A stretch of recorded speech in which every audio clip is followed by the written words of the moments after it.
Good morning, everyone, and welcome back to Share the Wealth. I'm your co-host, Leah, and today we're joined by one of our firm's certified financial planners, Lynda. Hello. Lynda, we're so glad you're here. Thank you for having me. Yeah, but before we get into this, let me read our disclaimer. This podcast is being recorded on September 23rd, 2024. The contents of this podcast are strictly for informational purposes only, and nothing said should be taken as investment, tax, or legal advice. It is important to discuss your strategies with a professional before making any financial decisions, as the strategy discussed may not be suitable for you specifically. Lynda, before we dive into what financial wellness means to you as a woman and a professional, why don't you tell our followers a little bit about yourself? Sure. So I am a recent certified financial planner. I am also a certified pharmacy technician in the state of Texas. So with that being said, I do have some background on the insurance side of things.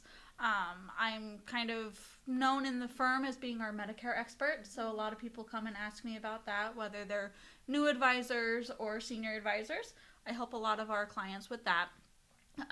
Like I said, I'm a recent certified financial planner, which was a great designation to receive. So, well, great. Wonderful. Thank you so much.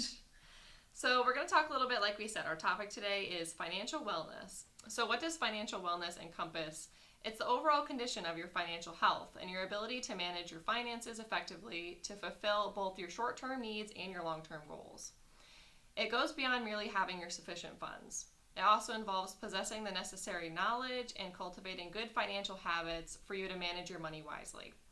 This includes budgeting, saving, investing, and planning for unexpected expenses that might occur, ensuring that you're prepared for both the present and the future. Would you agree, Lynda? yeah. What exactly does financial wellness mean to you? So it depends. Depends on who you are, where you are in life, what your goals are, like you said. It could be simply, if you're in a hard time, just making it through the next paycheck, Right. making sure you have what you need. If you're a little more established, it's okay. Are you actually living? Are you doing the things you want to, but still being able to set aside funds for emergencies or what have you?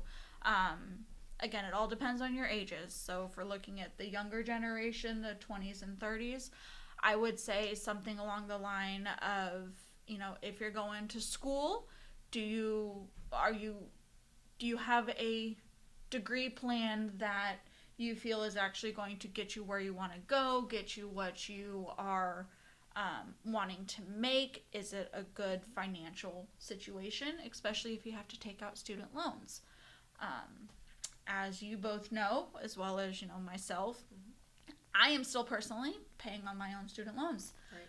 I felt, being a first-time generation college student, I really didn't have a choice. If I wanted to continue my education, I had to take loans out because, unfortunately, or fortunately, depending on how you look at it, my parents were not able to help me. Right. And honestly, I'm okay with that. Mm-hmm. It makes me a better person, who I am, and it made me want to continue for myself. Right. Not just because I felt like I had to. It's, I wanted to better myself. I wanted to better my future. I wanted to better my career. So I did what I had to do in order to do that. Again, it all, it goes back to, are you doing what you want to do? Yeah, I totally agree, Lynda. I mean, financial wellness strategies, they certainly have unique implications for women, especially, at all different types of ages. We face career interruptions, longer life expectancy, all those different types of things, like you said, student loans. And these strategies can be tailored specifically for women, with different ages. And that's something that we're going to go into next. Yep. So as Lyndsey mentioned, we're going to discuss specific financial wellness topics depending on different age groups. The first one we're going to begin with is in your 20s and 30s. So Lynda, what does financial wellness look like for women specifically in their 20s and 30s? Again, that kind of what I mentioned before, it kind of depends on where you are, what you're doing. Did you go to school? Do you have student loans? Did you go the route of trade school and maybe you don't have as much or as little student loans? Did you have people helping you? Did you not? You know, it all, again, depends on the individual themselves.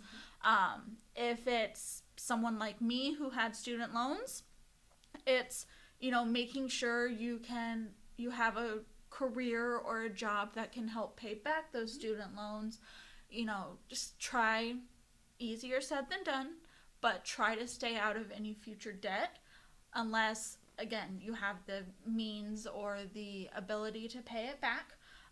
Or if you have to take out loans for other things, for instance, buying a house if you get there, or a car, things like that, shop around for rates, shop around for, you know, different avenues of ways to pay.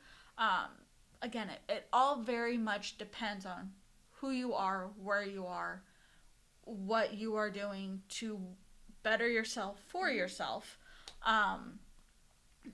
Things like, you know, don't necessarily just take the first job if you have the potential to have more than one interview. One of the things that I wish I would have known a little more about in my early 20s was don't necessarily take a job offer at face value. There's always ways to negotiate. Again, I wish that was something that I would have been kind of informed about early on. But again, it just depends on where you are. Right. Yeah, I think those are great tips. And, you know, getting out of school, paying down that high interest debt as soon as possible. You could be buying a car, a home, and then making sure that you're putting into those 401ks as you build in your career and, you know, making those career advancements as soon as possible. Or it could even mean, you know, maybe you aren't starting off with a career. Maybe you're taking a break and starting a family, and what that looks like for you financially. You know, without saving for retirement, maybe you're getting married and having kids, and you know, the sort of break and the gaps that you have to take there. Yeah, one of the things that I would say though is no matter where you are, if you have the ability to have a job that has a 401k, especially if there's a job with matching 401k, you want to at least put in the maximum amount for your match. If you can do more than that, fantastic. Go for it. If you want to put that in other types of investments, whether it's, again, or other types of assets per se, again, buying a house. A lot of people, that's one of their ultimate goals is to buy a house. I recently did that myself. It does take a lot of work, but it is very rewarding if you can get there and when you can get there. But a big thing that I would really recommend to anybody listening to this would be at least put into a retirement any company match. Yeah, free money on the table is free money, and you always want to get to that. No. The other thing that you want to look at is kind of going into some of the other benefits, whether it be yourself if you're, you know, single, or if your spouse has benefits, comparing the different benefit packages between your different jobs, whether, like I said, yours or your spouse's or what have you. A big thing in today's economy is health insurance. Right. And premiums are pricey, expenses are pricey. We understand that, we know that, but you also want to make sure you have insurance that has good coverage, whether it be a high deductible if you have the funds available for that high deductible, or potentially spending more on a premium for a lower deductible so you don't have as much out of pocket up front. Yeah, so I saw recently that, you know, we all know you can stay on your parents' health insurance if you're not married until age 26, but I did see recently some states up that, right, Lynda? I believe so. Like 29 or 30, but there's different I believe out so, there. yes. But again, at the same time, that may or may not be the best thing for you and your Right. family. Mm-hmm. It could be, if you are in a state that has that option, talk to your parents, talk to your HR department at work, because you yourself taking on your own insurance as an individual, depending on what your employer would help with, it could be quote unquote cheaper for you to go on your own versus your Yeah. parents still paying for it. Cost benefit. Yeah. Cost benefit all the way around the table. You don't know unless you look and ask. Yeah, I think another really important topic too is when you're in your 20s and 30s, you're really looking for someone to help mentor you or building that professional network. Wouldn't you agree during that time period? Oh, is absolutely. Crucial. Absolutely. If you get into your chosen career path, see if you can find somebody at work that would mentor you. Join groups in your area, national groups, in the CFP world or the Certified Financial Planning world. We have things like FPA. It's a national as well as local groups that you can join. It's one of those things that it is good to have the mentorship. I know when I came here right out of college, I'm a transplant from Texas, so I moved a long way from home. I moved to someplace that I had no family, which was hard, but at the same time it was very much rewarding, because I found my place here. Right. I found some really good coworkers who have become friends, some of which were very good mentors to me. Absolutely loved working with them. They have since retired now, but we still keep in touch. It's wonderful to be able to find your people in your place of employment and those who will help you and, pick you up when you think you're not doing very well, when in reality you might be doing a lot better than you think you are. And just those to help with all types of wellness, whether it be being able to talk to them if you feel comfortable enough about your financial health. Mental health is another big one that we all know about. Having those good people in your place of employment really helps make the hard things not so hard. Yeah, I think those are all great tips for women that are in their 20s and 30s. Next, we're going to move into tips for women in your 40s and 50s. So, Lynda, what does that look like for you? What would you think is the financial wellness for women that are in their 40s and their 50s?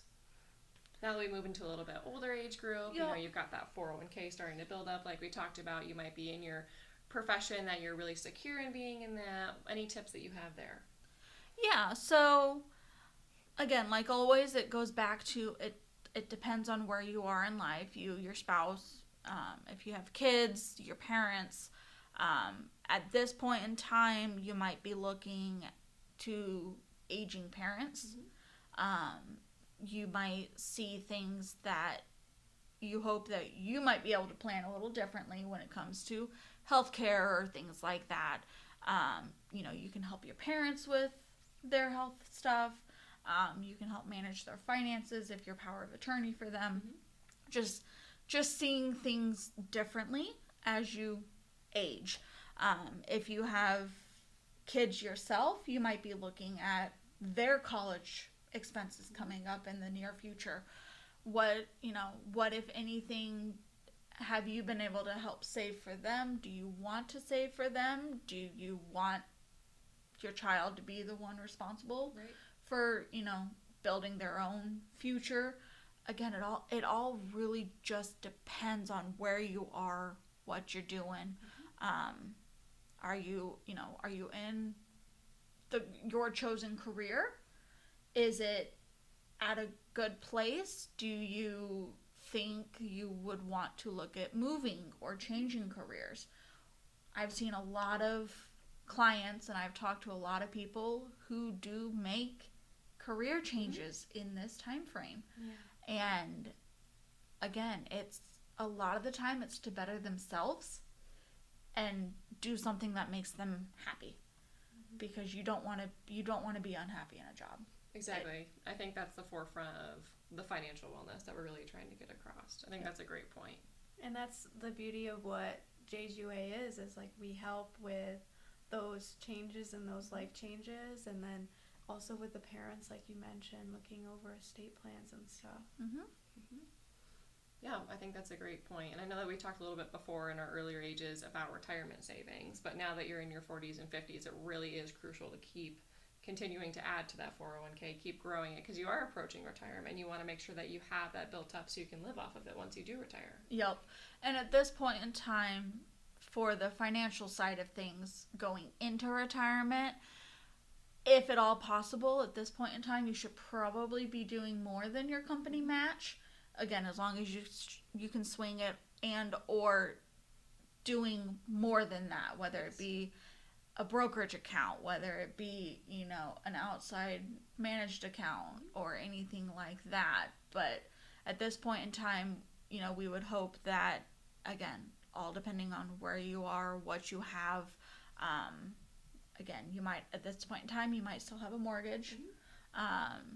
You may, again, a lot of different things come into play, and each person's individual circumstances are different.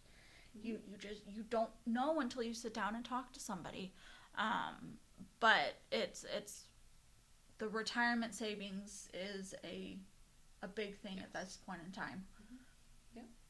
Perfectly said. So now that we've covered your 40s and your 50s, let's talk a little bit about your 60s and beyond, like longevity and what do you think that looks like for women? It could be women who are widowed or single, or even just women who are starting their retirement with their spouse. So this is where it can kind of really start to change. Main reason behind that I talk to a lot of people about is Medicare. One of the biggest expenses in retirement is health insurance. At that point in time, you have options, which I go into a lot of details with our clients about. Medicare in general, there's a lot of good things and, some things that some people may like or not like. And again, it depends on who you are, where you are, stuff like that, as to what plan is best for you. But that is one of the big key aspects of retirement is your health insurance. And with some of the major changes coming in 2025 and 2026, that might change some outcomes of some retirements. And again, we hope at this point in time you have a nice nest egg to where you do feel like you can comfortably retire. You may be looking at getting towards the end of mortgage payments if you still have one. Or at the same time, you might be looking at downsizing from your family home. And in today's rates, you may have to take on a mortgage because of how the housing is right now. But with that being said, how does that play into your financial well-being? When you look at things like your 401k or your retirement savings, Social Security, if you're lucky enough to have a pension, there's a lot of different avenues that you can look at for your monthly or annual income, even into retirement. But this is where working with a financial planner is really good to see, because they can help figure out if you're going to be able to live the life you want to, where again, you don't feel like you're giving things up. Right. Exactly. Yeah. I mean, when you're working, you have 1, 2, maybe big checks coming in monthly, and then retirement, you think of a bunch of little checks, and definitely balancing that with an advisor. Maybe you're getting a lot from a pension or Social Security or some other retirement income stream, and you don't need to take as much out of your IRA. But yeah, working with an advisor is certainly crucial to set up those distributions and make sure that you're set. You mentioned a little bit about like the Medicare changes. Can you shed any light on maybe what's coming, like a couple of new things that are coming in 2025? Yeah, so The ones that I'm kind of keeping my eye on right now is mainly in the prescription drug side of the Medicare. Some of the key things that are coming, or that we have been told are coming, is the out-of-pocket maximum for prescription drugs. As of right now, today, there are no out-of-pocket maximums. And there is a thing that a lot of people don't quite understand called the donut hole. I'm sure you ladies are both well aware of that. But in 2025, both of those are changing. Supposedly, again, it's written in some of the laws that I'm going to further research and make sure I understand as we get into 2025 and open enrollment and stuff like that here in the coming weeks. But supposedly there is no more donut hole starting in 2025, and then also out-of-pocket maximums that a patient will pay for any covered prescriptions for the year is going to be capped at $2,000 starting in 2025, probably subject to inflation going forward. But that is a major change that we're looking at, which is great for people who are on Medicare or who have a lot of very pricey medications.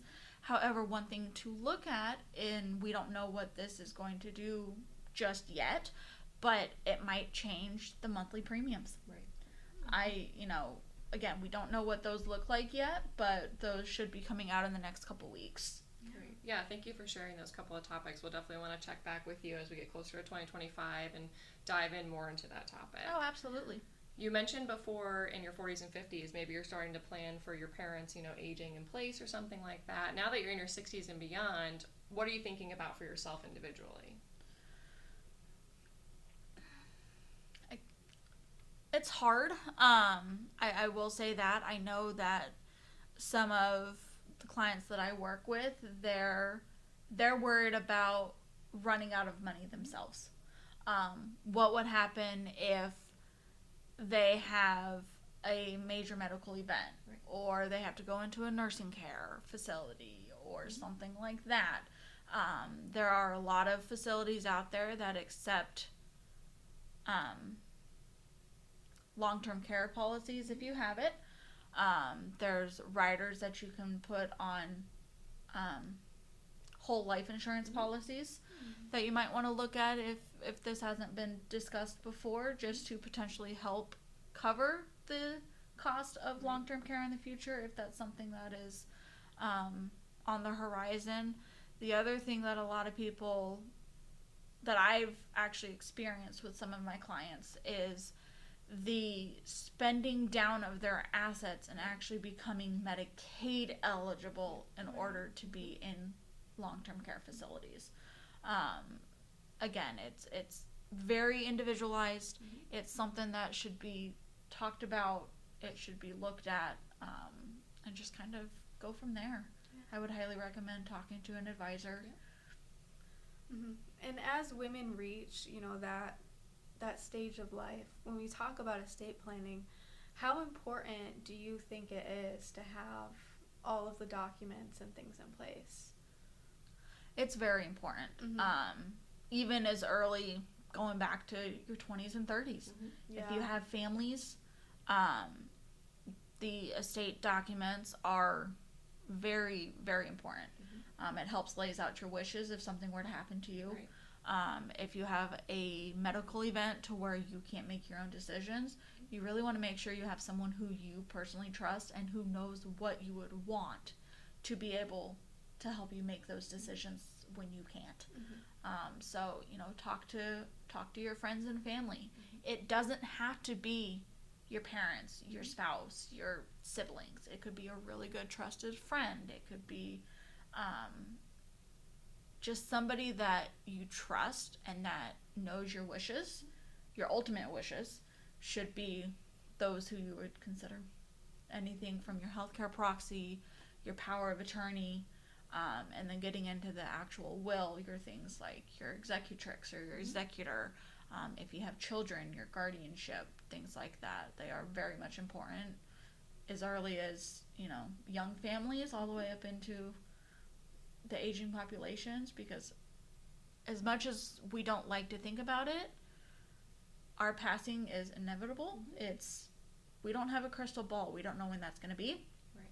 So having any plan in place would be, better than not, because if you don't have a plan in place yourself, then your state's going to help figure out how that goes. And it can make things more difficult on your family if something like that were to happen.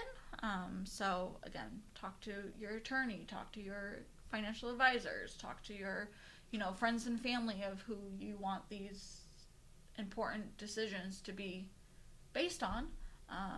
And we would just recommend making sure you have them in place. And, at this point in time in your 60s and beyond, even if you already have your estate docs, now would be a good time to review them if you haven't already. Yeah, I think that's a great point. Thank you, Lynda. By addressing these specific challenges and opportunities, women can better navigate their financial journey on each stage of life. So in conclusion, financial wellness is a vital aspect of life for women. By understanding and addressing the unique challenges that women face, such as career interruptions or longer life expectancies, each phase required tailored strategies that we've discussed here today. Wouldn't you agree, Lynda? Absolutely. Between building strong financial foundations in your 20s and 30s to transitioning into your 40s and 50s, and then into, like we said, the health insurance as well as all other major key aspects in your 60s and beyond, it's very vital and very important to make sure you know what you want to, again, better yourself for yourself and your family. Yeah. By empowering women with financial literacy, and encouraging those career advancement negotiations and providing support for caregiving responsibilities, these are such essential components of, the financial journey. And, by taking control of your financial health, women can really achieve greater security, independence, and a peace of mind throughout their lives. We hope you enjoyed this episode featuring our special guest, Lynda Lander. Thank you very much for having me, ladies. Yeah. Be sure to check back for more exciting episodes. And as always, Don't forget, share the wealth.